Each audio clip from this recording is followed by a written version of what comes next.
आप सबको पता है कि 7 सितंबर से चंद्र ग्रहण लगने वाला है, लेकिन चंद्र ग्रहण का असर क्या होगा, ये हम सब कुछ और क्या करना चाहिए क्या नहीं करना चाहिए, ये सब कुछ हम जानेंगे इस पॉडकास्ट में। हमारे साथ ज्योतिषाचार्य डॉक्टर नितिशा मल्होत्रा जी हैं। बहुत स्वागत है आपका ज्योतिषाचार्य जी। और चंद्र ग्रहण क्योंकि 7 सितंबर से लग रहा है, तो सबसे पहले यही जानते हैं कि इसका असर क्या होगा। जी, सभी को राधे राधे और सभी को जय मां पिताम्बरा। देखिए, चंद्र ग्रहण है क्या, हमारे बायोलॉजिकल जो हमारा फिगर है, हमारा हार्ट दिखता है, हमारी किडनी दिखती है, हमारी हड्डियां दिखती हैं, लेकिन हमारा मन कभी नहीं देखा जा सकता, ना हमारी आत्मा कभी देखी जा सकती है। और अगर हम पूरे यूनिवर्स को देख रहे हैं तो कोई ग्रह नहीं आपको दिख सकता नंगी आंखों से, लेकिन चंद्र देवता और सूर्य देवता को आप साक्षात देख सकते हैं। तो चंद्र और सूर्य है क्या? सूर्य हमारी आत्मा है, चंद्र हमारा मन है जो हमें दिखाई नहीं पड़ता है। लेकिन जब डेथ होती है तो ये साइंस भी कहता है कि कुछ मिलीग्राम हमारा वेट कम हो जाता है डेथ से कुछ मिनट पहले, 1 मिनट पहले और 1 मिनट बाद, क्योंकि हमारी आत्मा और हमारे मन का भी कुछ भार होता होगा ना। तो ये साइंस भी मानता है। दूसरा, जो सूर्य है वो हमारा पिता है और जो चंद्र है वो हमारी माता है। राजा सूर्य है और जो रानी है वो चंद्रमा है। अब इसके साथ साथ अगर हम देखें तो नीति है वो सूर्य से देखी जाती है, लेकिन जितनी भी प्रजा का मन है, डिप्रेशन है, एंजाइटी है, जल से आने वाले जितने भी दिक्कतें हो सकती है, जितने भी ऐसी आपदाएं आ सकती है, वो चंद्रमा से देखी जाती है। आप जानते हैं जब भी चंद्र ग्रहण पड़ता है या पूर्णमासी आती है तो पागल खाने में एक्टिविटीज बढ़ जाती हैं या जल से संबंधित सुनामी आ जाती है, कुछ ना कुछ ऐसा पूर्णमासी के समय हमें देखने को मिलता है, राइट। तो चंद्र ग्रहण है क्या? जब चंद्रमा किसी पापी ग्रह के साथ जुड़ जाता है तो उसे ग्रहण लगता है। स्पेशली राहु या केतु उसे ग्रहण लगा सकते हैं। अब साइंटिफिकली हम क्या जानते हैं कि चंद्र ग्रहण तब लगता है जब सूर्य, पृथ्वी और चंद्रमा एक सीध में आ जाते हैं, तो चंद्र ग्रहण लग जाता है। उस दिन पूर्णमासी होती है। तो 7 सितंबर को पूर्णमासी लग रही है और 7 सितंबर की रात को, क्योंकि पूर्णमासी तो 7 से 8 को रहने वाली है, 7 सितंबर की रात को 9:58 से शुरू हो रहा है ग्रहण काल और 1:26 तक रहने वाला है। लेकिन जो ग्रहण की जो स्थितियां एक्टिवेट हो रही हैं वो 8:58 से शुरू होकर 2:25 तक रात्रि में रहेंगी। इसलिए जो 1:26 पे जो उनको मोक्ष मिल रहा है वो उस समय मोक्ष नहीं मिल जाएगा, वो मोक्ष मिलते मिलते 2:25 हो जाएगा अर्धरात्रि। इसलिए जो ग्रहण है ये भारत पर और कई देशों पर अपना असर दिखाने वाला है। और भारत पर क्या इसका असर क्या पड़ेगा? अब हमने देखा कि हिमाचल प्रदेश, उत्तराखंड का क्या हाल है, जल से संबंधित क्या क्या आपदाएं वहां पे आई हुई हैं। आयुषी जी, अब हम देखेंगे कि दक्षिण भारत जो समुद्र, श्रुति जी सॉरी, अब यहाँ पे कट कर श्रुति जी, अब हम देखेंगे जो समुद्री क्षेत्र है, जितना आपका बॉम्बे है या तमिलनाडु है, ऐसे क्षेत्र जहाँ पे स्पेशल समुद्र है, जहाँ पे वहाँ पे बहुत बड़ी आपदा आने वाली है, क्योंकि आपका जल एलिमेंट पूरी तरह से एक्टिवेट हो रहा है। और ये जल एलिमेंट हम लोग जैसे जहाँ पे नदियाँ हैं, अब दिल्ली में भी आप देखिए जमुना नदी का स्तर बढ़ा हुआ है, या जहाँ जहाँ नदियाँ है श्रुति जी, वहाँ पे भी हमें देखने को मिलेगा। अब क्योंकि चंद्र ग्रहण लग रहा है तो ये भी हम जान लेते हैं असर के बाद कि इसमें क्या करना चाहिए और क्या नहीं करना चाहिए। देखिए, चंद्रमा हमारा मन है। पहले तो मैं लोगों को कहूँगी इस समय आप निराश मत होइए। अगर आपके साथ कोई भी ऐसी सर्कमस्टांसेस, कोई भी चीज़ ऐसी हुई है जिससे आप निराश हैं या आप दुखी हैं, तो प्लीज़ इसको थोड़ा सा निगेटिव एनर्जी को रिमूव करते हुए जो हिमालयन सॉल्ट है उससे स्नान करना शुरू करिए। मैं तो कहती हूँ जो लोग एंजाइटी, डिप्रेशन का शिकार रहते हैं, जिनकी मानसिक स्थिति मजबूत नहीं है, वो कई दिन लगातार हिमालयन सॉल्ट से नहाएं।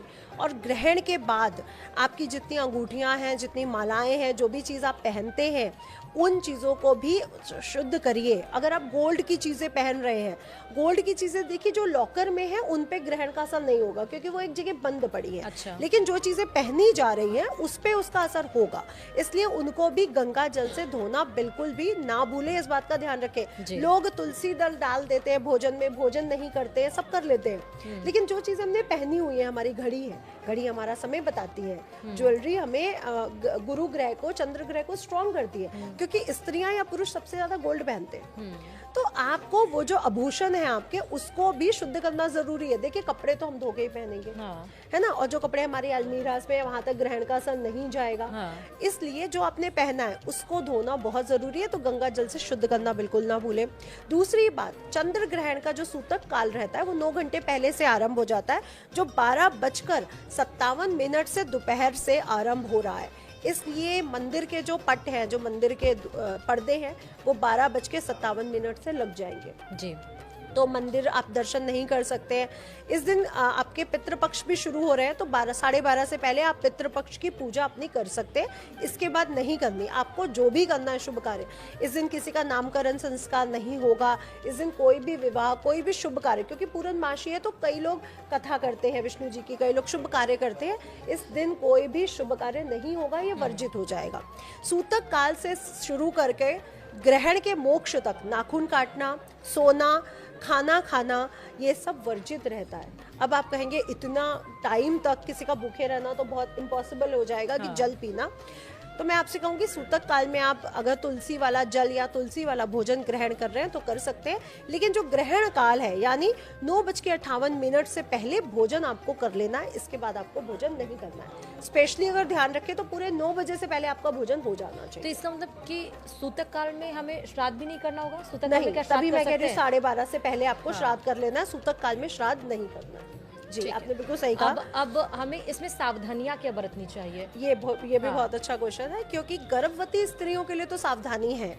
आपकी सास के द्वारा या माता के द्वारा जो भी चीजें बोली जाती है, जैसे कुंडी नहीं लगाई जाती है, किसी चीज को बंद या लॉक नहीं किया जाता है, माचिस नहीं जलाई जाती है, चाकू से कुछ काटा या पीटा नहीं जाता है, कैंची नहीं चलाई जाती, सुई धागे का प्रयोग नहीं किया जाता। तो जो भी आपके घर के रिचुअल है उनको वो करिए। अब आप कहेंगे इसका लॉजिक क्या है? जी, ये क्यों नहीं किया जा सकता? आप एक गर्भ को धारण किए। गर्भ जो धारण किए जो स्त्री है वो एक पोर्टल है, जिस समय एक जन्म होने वाला है। ये एक जगह है जहां से वो आत्मा जन्म लेगी। तो आप एक सेंसिटिविटी के उसमें है। इसलिए अगर आप ऐसी चीजें करते हैं, तलवार, चाकू, कैंची का प्रयोग करना, सुई धागे का प्रयोग करना, किसी चीज को लॉक करना, उससे उस शिशु पर उसका असर पड़ता है। जी। कहा जाता है ना, माँ, बच्चा जो मांग रहा होता है ना, माँ को वही खाने की इच्छा होती है। और मैं इस चीज को बहुत अच्छे से फील करती हूँ। मुझे बेसन के लड्डू नॉर्मल है मेरे लिए, मैंने कभी बहुत डिमांड नहीं करी, पर 9 मंथ मैंने अपने बेटे की डिलीवरी में 9 मंथ मैंने लड्डू खाए बेसन के। और बाद में मुझे फील हुआ कि मुझे तो ये अच्छे भी नहीं लगते, मतलब मैं इसके लिए न्यूट्रल हूँ। और वो बच्चे, हाँ, और आज भी वो इतना बड़ा हो गया, उसको बेसन के लड्डू बहुत पसंद है। मतलब कुछ दो या ना दो, उनको बेसन के लड्डू दे दो। तो आपको ये समझना पड़ेगा कि जब स्त्री गर्भवती होती है ना, तो वो एक जान नहीं होती है, उसके अंदर 2 जान होती है, और वो दूसरी जान पूरी तरह से एक्टिवेट होती है। आपको वो शिशु दिख नहीं रहा है, लेकिन अंदर से उसकी इच्छा, आत्मा पूरी तरह से काम कर रही है। और श्रुति जी, मैं आपको ग्रहण क्या है ये भी बताना चाहूंगी, क्योंकि मेरा सवाल भी था कि ज्योतिषी में ग्रहण का अर्थ क्या होता है? जी, देखिए ग्रहण क्या है। आपने सांप को केचुली बदलते देखा है। जब उसकी स्किन खराब हो जाती है, जब वो चल नहीं पा रहा होता, उसको आंखों से दिखना बंद हो जाता है, तो वो अपनी केचुली बदल देता है, जिससे वो एक नई ऊर्जा का संचरण उस पे हो जाता है। जी।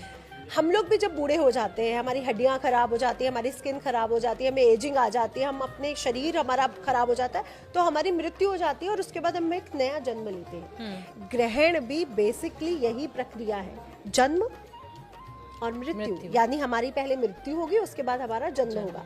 यानी वो जो मोक्ष बोला जा रहा है वो एक तरह से वो नई उपलब्धि है, नया जन्म है। राइट।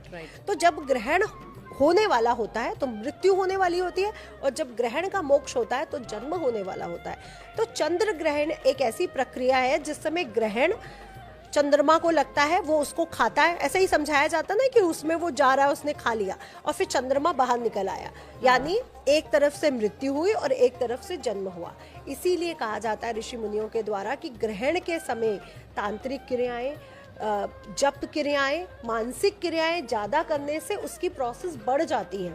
इसीलिए क्योंकि इस समय आपके सारे पोर्टल खुल जाते हैं। क्योंकि जब मृत्यु होगी तो वो आत्मा को जाने का रास्ता तो दोगे आप, बिल्कुल। और जब जन्म होगा तो भी हमें रास्ता चाहिए नीचे आने का। तो पोर्टल इस समय खुले होते हैं। इसीलिए तांत्रिक क्रियाएं या बहुत सारे जो क्रियाएं हैं इसी समय होती है। आपने सुना होगा मूवीज में भी कि चंद्र ग्रहण की रात है और ये होगा वो होगा। ये बस फैक्ट है और ये बात की सच्चाई है। इस समय पोर्टल खुले होने के कारण सबसे ज़्यादा किराएं होती है।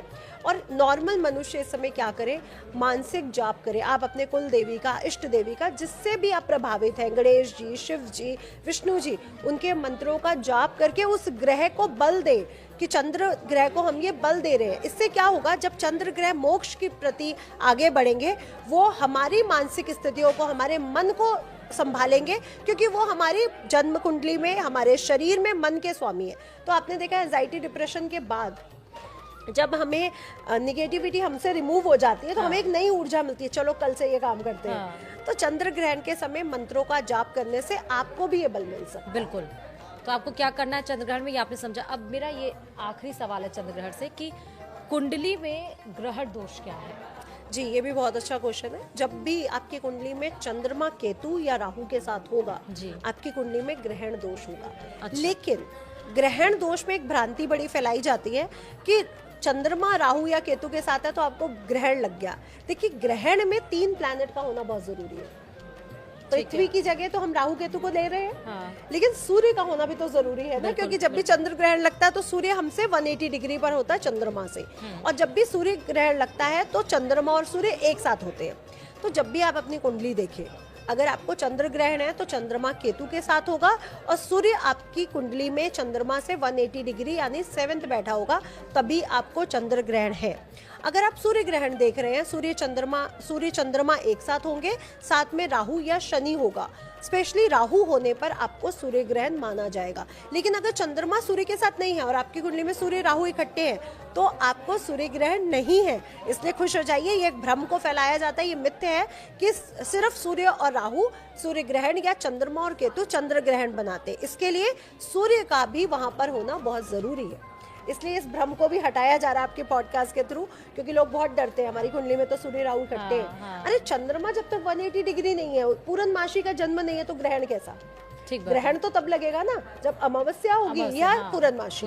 राइट। तो आपको ग्रहण नहीं लग सकता। जी ठीक है। तो चंद्र ग्रहण के बारे में आपको क्या करना चाहिए, क्या नहीं करना चाहिए, हमने सब कुछ बारीकी से जाना ज्योतिषाचार्य डॉक्टर निशा मल्होत्रा जी से। बहुत बहुत शुक्रिया आपका इस पॉडकास्ट में चंद्र ग्रहण के बारे में सब कुछ डिस्कस करने के लिए। फिलहाल इस पॉडकास्ट में इतना ही। नमस्कार।